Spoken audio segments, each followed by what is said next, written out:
Yeah, my name's Rob Tovey. I'm the Head of Inspection for Adult Social Care in the northwest of England for the Care Quality Commission.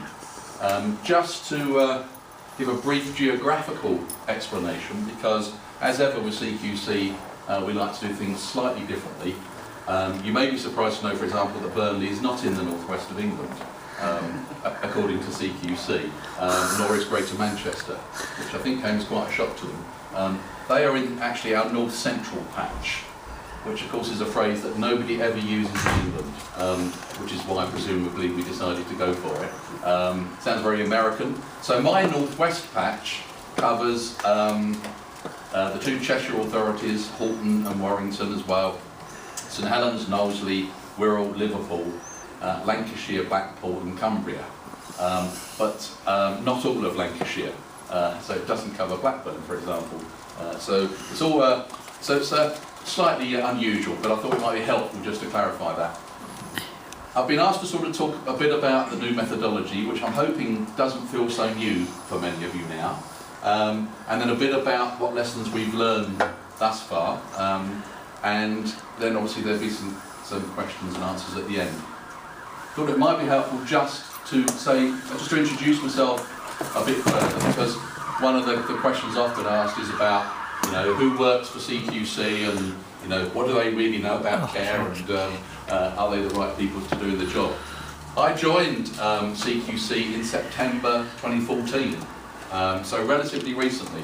Prior to that, I've been a provider all my working life. I started on the provider side in 1982. Yes, clearly as a child, but in children's services, and I was a support worker for the first 9 years of my working life, and then progressed through various things as project leader and managers and stuff.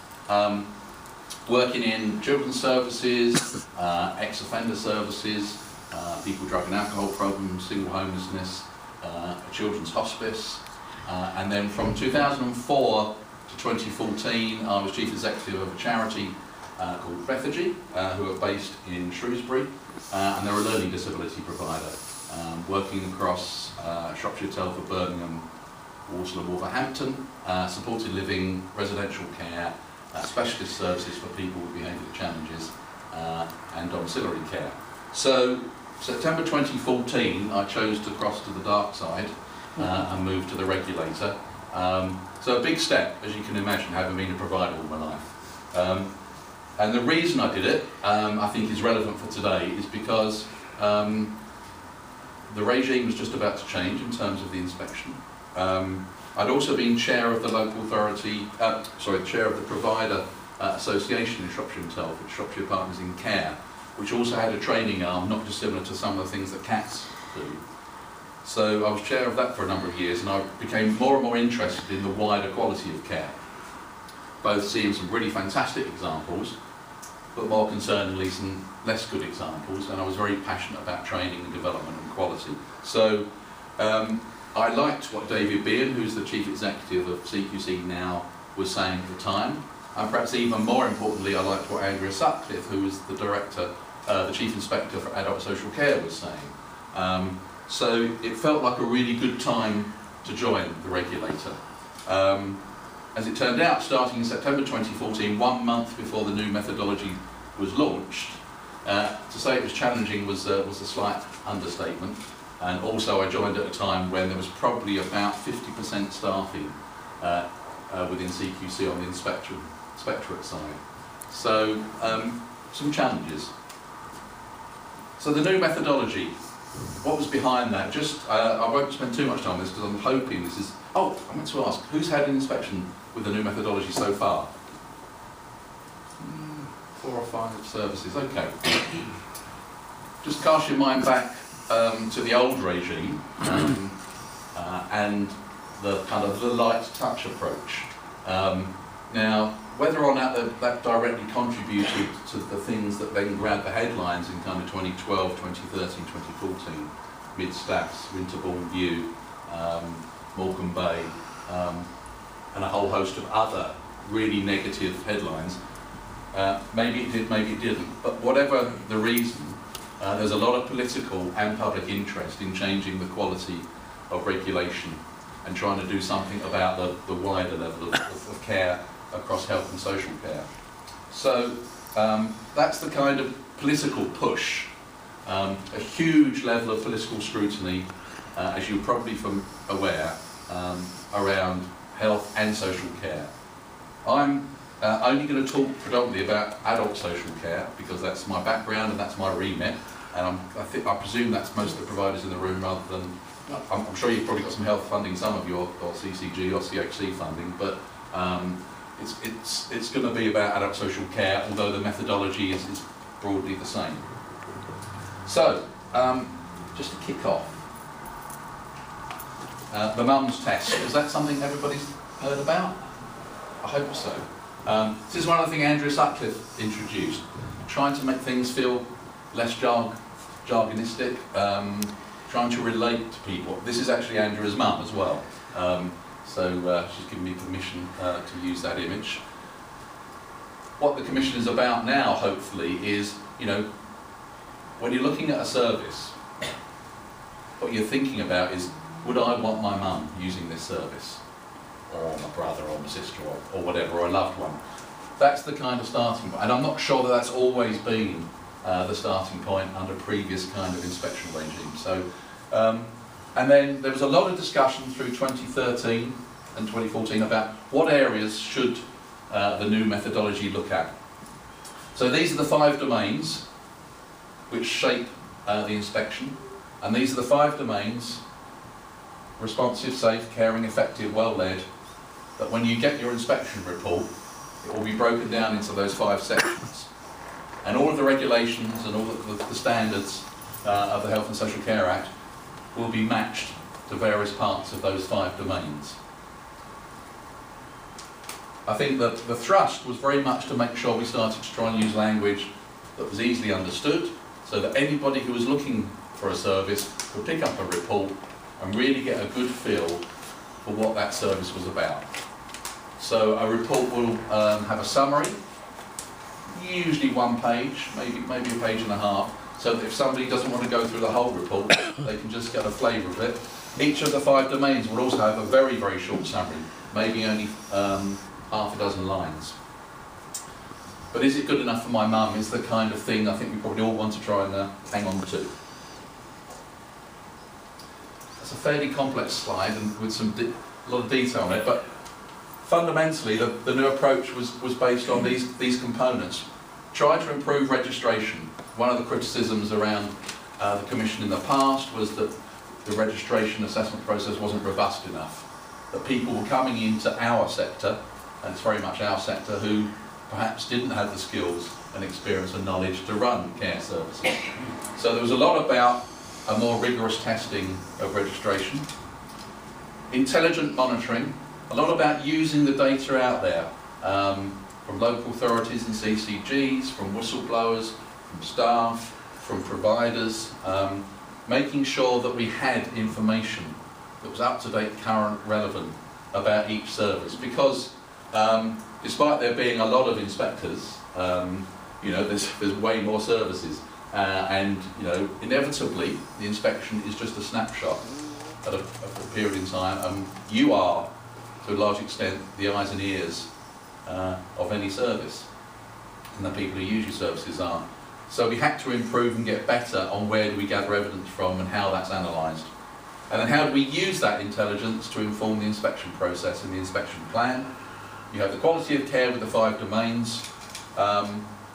One of the big pushes with the new approach was, under the old style, it used to be just a lone inspector. A lot of you would have experienced that. I did as well. You know, somebody would come along. Sometimes it might be relatively cosy, sometimes not. You might have the same inspector for a long time, but often it would just be one person, and I don't know that anybody could argue that it was robust. Some inspectors did delve reasonably deep and did look at very thoroughly, but it never looked at the whole range of care issues. So there's a big push to make sure that we started using a team-based approach. So for those of you that have not experienced inspections under the new regime, it is more than likely that when it does happen, it will be more than one person. It will be led by an adult social care inspector, but they might have an expert by experience, so somebody who has a direct experience of the kind of service you're offering, either from themselves or for a loved one.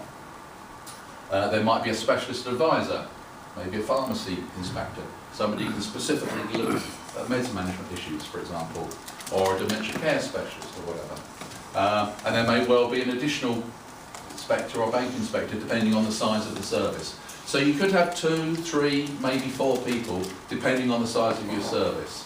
And it's supposed to look at a full comprehensive inspection, will look at every single aspect of the care that's provided across the 5 domains and all of the standards and regulations. And then one of the big changes that was introduced was the reintroduction, if you like, of ratings. Those of you that have been in the care sector for a while remember the old kind of 1-star, 2-star, 3-star approach. That was dropped, but there was a huge kind of political and public pressure to reintroduce that on the back of all the scandals that were happening at the time. And the feeling that people wanted to see really quickly, you know, what was the rating for a service. So there's a 4-point rating: outstanding, good, requires improvement, and inadequate, which I'm going to say a little bit more about in a minute. Very deliberately, there wasn't a 5th rating of satisfactory, because what I think bluntly people wanted to avoid inspectors taking a soft option and lumping everything into satisfactory. I think they wanted people to get off the fence and start talking about using their professional expertise to actually make a judgment about the quality of care, so somebody who wants to use care does have an informed kind of opinion. Now clearly from your perspective, as a provider, this is hugely relevant, I'm sure. One, from in terms of marketing, publicity, the perception of your service. I'm guessing for a lot of you it might be linked in terms of any contracts you have with local authorities or CCGs, that if you fell into the inadequate categories, or maybe even requires improvement, there might be pressure on the contractual relationship you have with your funders. And clearly it's become a huge issue for the adult social care sector. So, what do we look for when we start looking at these 5 domains? And I've just sort of cherry-picked some of the key phrases. Hopefully you would have all had access either through the internet or actually a hard copy of these standards and of the key lines of inquiry. Has anybody not had access to the key lines of inquiry document? It should be really... No, that's good. Great. I think the last time I said that, there was half a dozen hands went up, so we obviously progressed. I don't think here, but somewhere else. So, a lot of this may seem blindingly obvious, and a lot of it is about trying to use language, as I've said, that is easily understood. So, by safe we mean people that are protected from abuse and avoidable harm. Important phrase there is the avoidable bit. A lot of providers think that inadequate or requires improvement is about actual harm, an actual incident happening. But a lot of the time it's about, you know, what is the level of risk of the service, has something happened that really could have been avoided, those kind of issues. And so I'm sure you'll be familiar, all of you, with the various kind of forms of abuse, so I won't go through them, but that should be familiar territory for you. So the inspection team will look at the key line of inquiry. So the one I picked out here is, how are people protected from bullying, harassment, avoidable harm, abuse and breaches of human rights? So they're going to be looking at obvious things, your incident reporting and all that, but one of the most crucial things that they're looking at is your approach to safeguarding. Do your staff know what that means? Are you transparent in your reporting of incidents to the local authority? Now my guess would be, because based on my previous experience, because you've actually come to this, you're not the kind of providers who don't do that sort of thing. It's probably the people who are not here I probably need to be talking to. But you will be amazed at the number of providers who don't report things to safeguarding. You know, it's quite staggering. You know, one of the things I was very surprised at, having moved into regulation, was quite how many providers didn't understand this most fundamental of issues. So that's one of the key things the inspection team will definitely look at, is what's the level of understanding of your staff and how is that translated in actual kind of the transparency of reporting. By effective, we mean that people's care, treatment and support achieves good outcomes, promotes a good quality of life, is based on best available evidence. So one of the key things there is about outcomes. So those of you who remember previous regimes, outcomes were very much the kind of language that was used then. So that's, you know, is your service, when you do your statement of purpose, is it clear what you're setting out to do? And are you achieving that for the people in your care? Is it effective? Do people have a good quality of life? And that's quite a broad phrase, so it's not just about some of the basics. And again, one of the things we're learning with the new methodology is a lot of services, as you might expect, do get the basics right, as you would hope for. But in terms of actually making people's quality of life actually quite interesting or fun, tends to be missing sometimes. So a key line of inquiry, and again, probably something of interest to cats, I'm sure. Is care and treatment always sought in line with legislation and guidance? So one of the things we'll be looking at on an inspection is how are you demonstrating that you're up to date with your practices? You know, do you use a trading agency? Do you use NICE? Do you use, you know, the wealth of kind of information that's out there to help guide you, you know, the King's Fund or whatever, dementia, you know, whatever your particular service provides. Are you sure that your service is up to date and it's current? Because again, it's a criticism that's levelled at the Commission, which I think is partially valid, but also at services, is that people come into social care with a lot of learning and training and skills, but over time they don't tend to keep that up, their CPD. So it's kind of, I think, to be effective, you know, services will be on top of those kind of things. So again, some of the dialogue that our inspectors will be having with registered managers or with senior staff or direct care staff is, you know, about their training, about how do they know what they're doing is of a good quality. Caring, probably fundamental. This was one of the things that Andrea pushed really hard to have right as one of the 5 domains, was caring. Now you may seem that's bindingly obvious, but I think it's not that obvious necessarily. And so a definition that the Commission have come up with, I guess, is treating people with compassion, kindness, dignity and respect. Now some of those are very familiar words that have been around the sector for a long, long time, dignity and respect. I'm guessing some of you probably have dignity champions in your services, maybe things like that. But things like compassion and kindness, perhaps the softer, the warmer things that may have fallen by the wayside a little bit in terms, and difficult things to measure of course, but very much at the heart of caring. So, key line of inquiry, how are positive caring relationships developed with people using the service? There's huge amounts of really important words there. Notably the last 4, you know, it's about the people using the service. And positive caring relationships. So that's not just about, you know, the relationship between staff and the people using the service. It's what kind of relationships do the people using services have themselves with either the other people using the service or with friends. Because one of the things, as you will all know, I'm sure, particularly if people move into residential or nursing care, and to some extent DCAs as well, people can lose touch with their friendship circles. You know, so how do services address this? How do they kind of maintain that in terms of a kind of a meaningful part of somebody's life, so that somebody's world doesn't shrink? One of the things I meant to say at the start of by the introduction was that in addition to my own experience professionally, I had to find care services for both my parents towards the end of their lives, both residential and nursing. So that was quite challenging.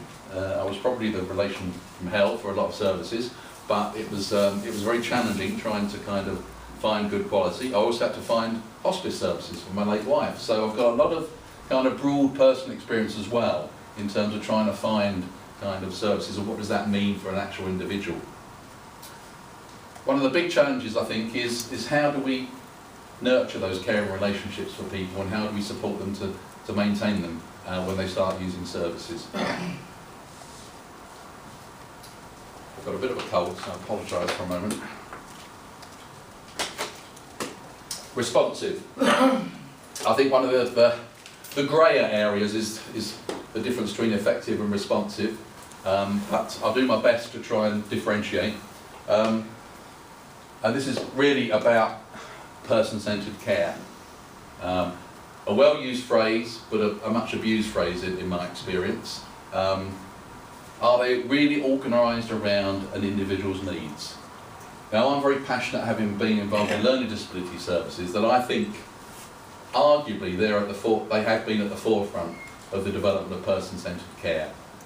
You could argue that their funding is better. You could argue that their advocacy groups are more vocal, or whatever. But I think person-centred care has been around on learning disability services, at least 20, 25 years probably. I think a challenge for those of you that work in the larger residential or nursing services is, how do you make that feel like an individual experience if you're in a 40-bedded, 60-bedded, 70-bedded, 80-bedded service? There are 100-bedded, 120-bedded, 130-bedded services, and as the pressure goes on the budgets and commissioning, a lot of providers are going bigger for the economies of scale.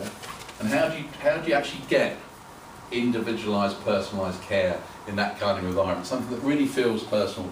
So that's one of the things we really be looking at, and that's a lot about the dialogue with the people using the service, if that's appropriate, or their family and friends, but also, what do your care plans look like? How current are they?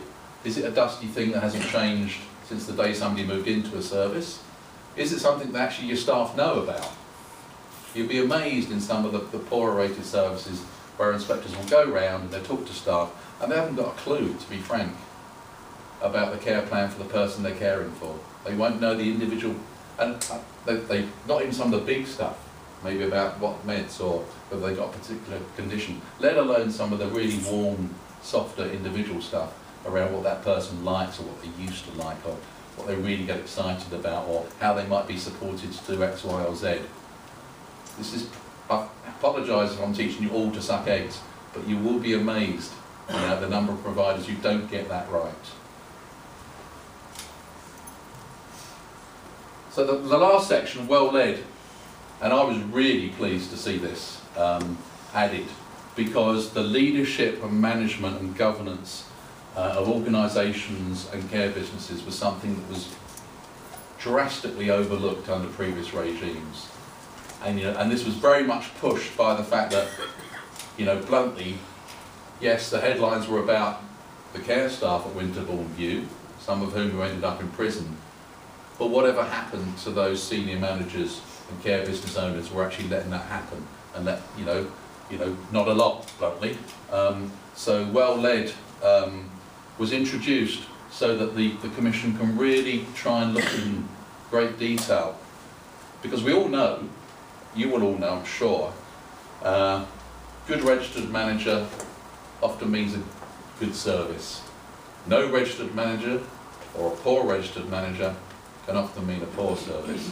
So, and then the relationship between a registered manager and their nominated individual, or their board, or their regional manager, or whatever the structure is, or for sole providers, how do the owners relate to the care staff?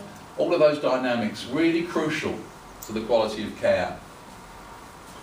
And so within that, it's looking at what does the organisation do to monitor the quality of care, how does it support learning, innovation, is it open, inclusive, empowering? A lot of buzzwords there, maybe a bit too jargonistic, but it's about, the relationship. You probably feel, as I do to an extent, and I apologise for DCA providers, but I just concentrate on resident and nursing for a while, that you can tell sometimes when, as soon as you walk into a service, what does the atmosphere feel like, and how do people relate to each other? And who sets that tone? It's usually the manager who will be setting that tone, or the organisation that will be setting that tone. And conversely, you can go in and if it feels prickly, I don't just mean because an inspector's there, but if it feels prickly between staff, or people are just walking past service users and ignoring them, or walking past stuff that's on the floor, and all those kind of really obvious things, the leadership and the culture of an organisation is what's looked at. So, I mentioned the 4 ratings. So this is really kind of, if you like, the end product of the inspection process. There will be the intelligence gathering, the inspection planning, the inspection itself. There'll be the report, and as part of the report, a rating. So each of the 5 domains will get a rating of one of those 4, and then they'll be aggregated to get an overall rating. If people want to share, just out of interest, in terms of those of you that have had inspections, if you don't want to, feel free not to, but what kind of ratings did you get? Good? People who want to share is so good, isn't it? Okay. Inevitably, I've gone to some stats here, I meant briefly. That's what we found as of the middle of last month. This is national. Just over 9,500 locations inspected. 1% rated as outstanding. 63% good, 33% requires improvement, and 3% is inadequate. What's interesting about that last figure, the inadequate figure, when I did this presentation or a similar presentation in late summer, that was at 7% inadequate. Because one of the things the inspection schedule prioritised was risk. So I sit down with my area managers and they sit down with their inspectors, and inevitably you plan a schedule, but actually risk can overtake that schedule. So for those of you that have not yet had an inspection, you might take some comfort for the fact that you're not high on anybody's risk radar. I'm not sure. But so inevitably the figures were slightly skewed, you could say, at the beginning of this process, because so many of the riskier services were being visited first. I wouldn't overstate that personally, because I think there are inherent risks involved in the fact that if a service has not been inspected for 18 months, 2 years, 2.5 years, 3 years maybe, to assume just because you're not getting any negative feedback about it that everything is hunky-dory is probably quite a high level risk approach really. So I'm not entirely convinced, and I've been saying this a lot internally and externally, that as we work through the rest of the schedule that figure will necessarily come down. But it has come down, it has halved as we've got round to more and more services. It's perhaps inevitable that the bigger numbers are those 2 middle groupings, and I think as a sector we can take a lot of comfort from good. I'll just go back just to talk. So good being a consistent level of service. And one of the things I do as part of my role on a Friday morning is there's a panel that considers outstanding reports. Either outstanding overall or outstanding in one domain, and I'm responsible for the north of England, so north eastern coast, north central and northwest, for approving or not the ratings of outstanding. They actually, after me, they go to a national panel because there's so much focus on outstanding. Quite interesting that it's at that end. And one of the things that I consistently see is a lot of inspectors go into a service, they have a good experience and they write a very positive report, but actually nothing that they report on is what you wouldn't expect to see really from a good service. And one of my things personally is a feeling that the sector as a whole, because of maybe underinvestment, pressures on staffing, it's been a poor relation to health for the last 200 years. You could argue that people's expectations have actually been quite low in adult social care for a long time, for far too long. So, again, one of the reasons I joined the Commission was to help collectively move things upwards. And requires improvement, again, very interesting, because the top end of requires improvement, of course, you're nearly good. Bottom end of requires improvement, you're nearly inadequate. So it wouldn't surprise me, I don't know for sure, that when we complete the inspection schedule towards the end of this year, and we review this and have engagement, hopefully there's not going to be wholesale change, because nobody wants that again. But it wouldn't surprise me if there's a little bit of tweaking, possibly, because requires improvement may not necessarily fit. So what I was going to say on the kind of outstanding is that I think as a sector, and it was interesting, I was speaking to,